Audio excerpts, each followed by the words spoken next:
More US based e-learning platform. మీరు కూడా slot book చేసుకోవాలంటే ఈ నెంబర్కి కాల్ చేయండి. నమస్కారం శ్రీ ఆచార్య అంతకృష్ణ. నమస్కారం అండి. సో ప్రీవియస్ వీడియోలో మీరు ఒక మాట అంటాం జరిగిందండి.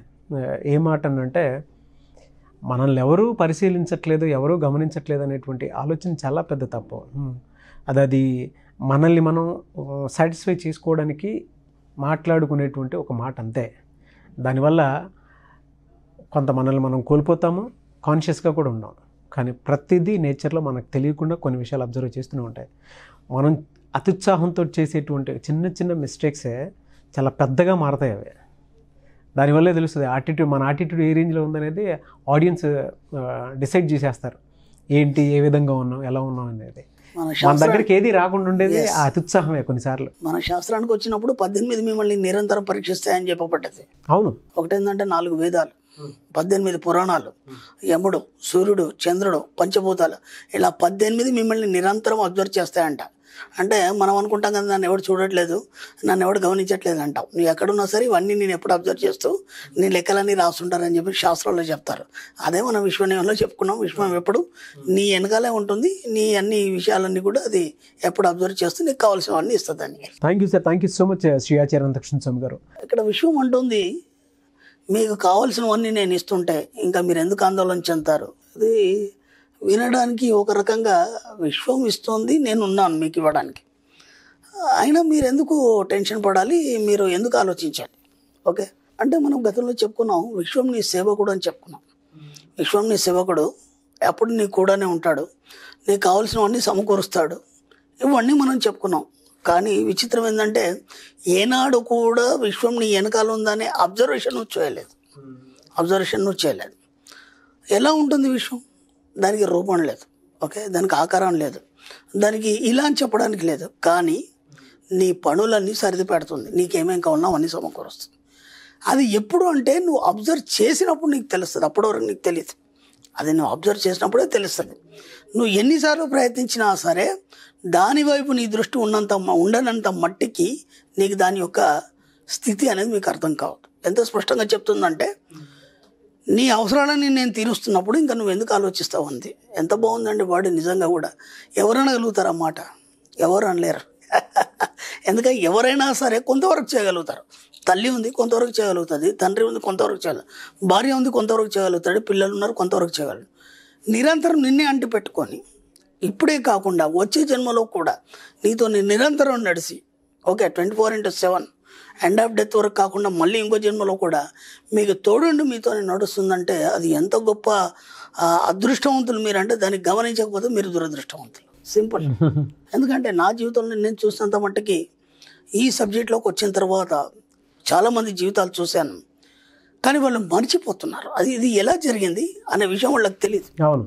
ఒక వ్యక్తిని తీసుకున్నాం. ఆ వ్యక్తిని తీసుకున్నప్పుడు ఒక మంచి కోటీశ్వరుడు, ఓకే, అతని జీవితంలో ఒక లాస్ వచ్చిన తర్వాత ఆ సమయంలో తన వాళ్ళందరూ కూడా దూరం అయిపోయినారు. అంటే సామాన్యంగా మన సినిమాల్లో డైలాగులు వింటుంటాం, డబ్బు ఉంటేనే అందరూ వస్తారు, లేకుంటే అందరు దూరం అయిపోతారు, ఇట్లాంటి మనం స్టోరీలు ఎన్నో వింటాం. అవన్నీ కాదు.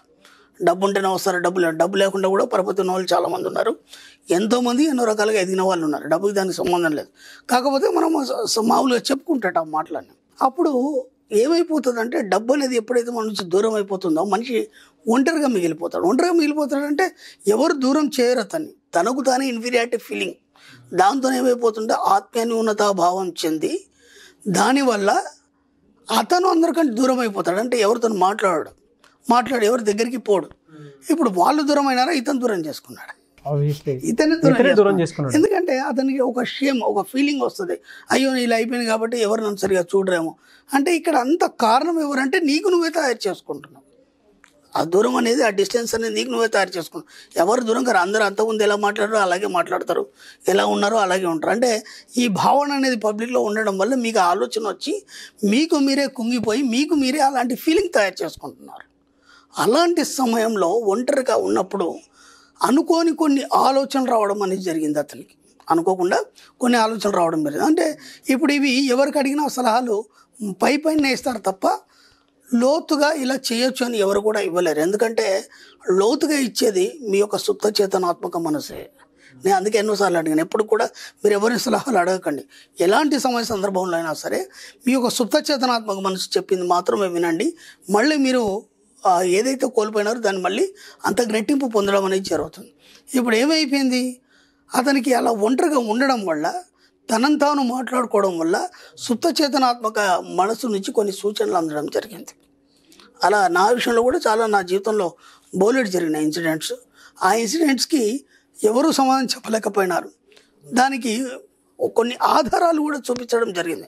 స్వప్నంలో కావచ్చు, ఏదో రకంగా సిక్స్త్ సెన్స్ పవర్ ద్వారా కావచ్చు, కొన్ని ఆధారాలు కూడా చూపించడం జరిగింది. అంటే ఇలా ఈ పలానా వ్యక్తిని నువ్వు అప్రోచ్ అయినప్పుడు ఇలా జరుగుతుంది, లేదంటే ఈ పని ఇలా చేయడం వల్ల నీకు సక్సెస్ అవుతుంది. అలాంటి అనుభవాలు పోలేడు ఇక్కడ మనం చెప్పడానికి లేదు. ఎందుకంటే అవి ఒకళ్ళ అనుభవాలు ఒక్కో రకంగా ఉంటాయి కాబట్టి అవి చెప్పడానికి లేదు. అలా అతనికి సూచనలు అందడం జరిగింది. సూచనలు అందడం జరగంగా అది ఎంతవరకు సక్సెస్ అయితేనే అతనికి తెలియదు, కానీ మెల్లిగా దాన్ని ఫాలో అవ్వడం అనేది జరిగింది. చూస్తే చాలా సింపుల్, అది ఎవరికైనా చెప్తే కూడా నవ్వుతారు, ఇది ఎలా సాధ్యం అవుతుందని. కానీ అతను ఎవరిని పట్టించుకోలేదు, ఏమీ చేయలేదు. మెల్లిగా ఎలా అతనికి మైండ్లో సూచనలు అందినాయో, సుప్త చేతనాత్మక మనసు ఏ విధంగా సలహాలు ఇస్తుందో దాని ప్రకారం తనకు తోచిన విధంగా మెల్లిగా చేసుకుంటూ వెళ్ళాడు. చేసుకుంటూ వెళ్ళినప్పుడు ఏమైపోయిందంటే ఒక చిన్న సక్సెస్ వచ్చింది. ఆ సక్సెస్ ద్వారా అంతకుముందు అతను ఎంత కోల్పోయినాడో అంతకు రెట్టింపు లాభాలు ఇంకా సక్సెస్లో వచ్చినాయి. అంటే దీని ద్వారా ఒక లింక్ అనేది దొరికింది, దాని ద్వారా ఒక సక్సెస్ అనేది సాధించు. అంటే ఇప్పుడైనా మీరు గమనించండి, విశ్వం అనేది మీ సేవకుడు, మీకు నిరంతరం మీరు బాగు చేయడానికి, మిమ్మల్ని ఉన్నత స్థితికి తీసుకెళ్ళడానికి మాత్రమే పనిచేస్తుంది. ఎప్పుడైనా గమనించండి, మీ సబ్కాన్షియస్ మైండ్ ఎప్పుడైనా మీ యొక్క ఉన్నతి వైపే మిమ్మల్ని నడిపిస్తుంది. అది గమనించినప్పుడు ఏమవుతుందంటే, ఎస్, విశ్వం నా సేవకుడు, నా వెనకాలనే ఉన్నాడు, నాకు ప్రతిదీ సలహాలు ఇస్తున్నాను, ముందుకు తీసుకెళ్తున్నాను అనే విషయం మీకు అర్థమవుతుంది. ఎప్పుడైతే మీరు పట్టించుకోరో దాన్ని, ఇతరుల సలహాలు వినడం కానీ ఇతరుల సమస్యల నుంచి మనం తెలుసుకోవడం అనేది జరిగినప్పుడు ఏమవుతుంది, మీరు లాస్ అయిపోవడం అనేది జరుగుతుంది. కాబట్టి ఫస్ట్ మీరు మైండ్లో పెట్టుకోండి, విశ్వం మీరు కోరింది ఏదైనా సరే ఇవ్వడానికి నేను సిద్ధంగా ఉన్నప్పుడు మీకు మీరు ఎందుకు ఆలోచిస్తారు, ఈ వర్డ్ని మైండ్లో పెట్టుకోండి. కాబట్టి జస్ట్ మీ యొక్క సబ్కాన్షియస్ మైండ్ ఏదైతే చెప్తుండో దాన్ని ఫాలో అండి. మీరు కోరుకున్న ఏవైనా సరే విశ్వం నీ సేవకుడై నేను ముందుకు నడిపిస్తూ మళ్ళీ ఒక గొప్ప విజయాన్ని మీకు ప్రసాదించడం అనేది జరుగుతుంది. కాబట్టి ఎన్నిసార్లు వీలైతే అన్నిసార్లు, ఎప్పుడైతే అప్పుడు మీరు ఏ సమయంలో అయినా సరే ఈ యొక్క మాటను దృష్టిలో పెట్టుకోండి. విశ్వం నీ సేవకుడు, మీకు కోరిందని, మీకు ఏదైతే కావాలో అవన్నీ నేను సమకూరుస్తాను. ఈ 2 పదాలను మైండ్లో పెట్టుకొని ఏదైనా చేయండి, ఖచ్చితంగా సక్సెస్ అవుతారు. Thank you sir. Thank you so much Shri Acharya Anantakrishna Swami garu. Thank you అండి. సుమన్ టీవీలో మీ పర్సనల్ అండ్ బిజినెస్ ప్రమోషన్స్ కోసం కింది నెంబర్కి కాంటాక్ట్ చేయండి.